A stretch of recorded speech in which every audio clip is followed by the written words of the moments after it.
so much to our member of the House of Representative candidate for aspirant, Honorable Alan Udo Itlero. And also to our aspirant for the Provincial Vice Governor, Honorable Michael D. Itlero.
Sa inyo. Hindi na ako na kapag tayo ay hindi kasama sa majority, karamihan na nangyayari, karaniwan na nangyayari, nawawalan ng pondo. Tama po ba ko doon? Baka mamaya, pag pumoto ko ng impeachment, hindi na natin ito maituloy. Di ba? Kasi yung pondo inilaan dito, baka makuha na.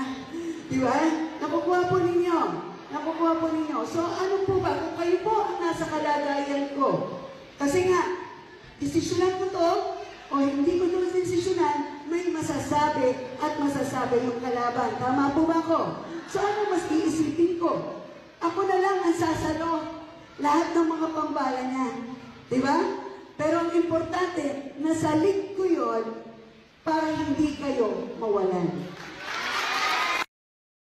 So, ni-vote yes lang gyapon ta kay lisod man guni atong sitwasyon, Sir Jun, kay ako isip congressman sa District 1. Ang ako yung gipanumpaan nga serbisyuhan ang katawhan sa District 1. Dabi, kung mo-vote no ko ato, mahimo na ko anag opposition, Sir Jun.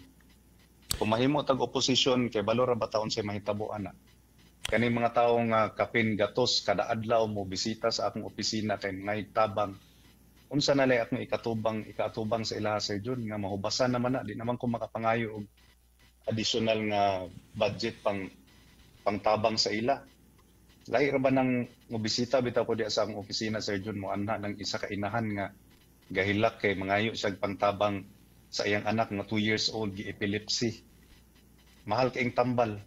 Dili na ko makahatag ana, Sir Jun. Di naman ko makapangayo ana dadto sa kauluhan. Kung mo vote no ko, dabi kaning usa ka asawa pod nga niadto dadto kay mangayo og pang-dialysis sa iyang bana 32,000 matag bulan. Dili na ko makahatag ana nga gahilak ng tao sa imong atubangan. Mangayog tabang naapay usa ka anak mangayog pangtambal sa iyang amahan nga naay sakit sa kasing-kasing.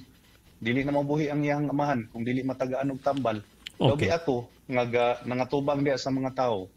Maglisod ko ana, Sir Jun, wala ko ikahatag sa ila kung mo vote no ko. Okay.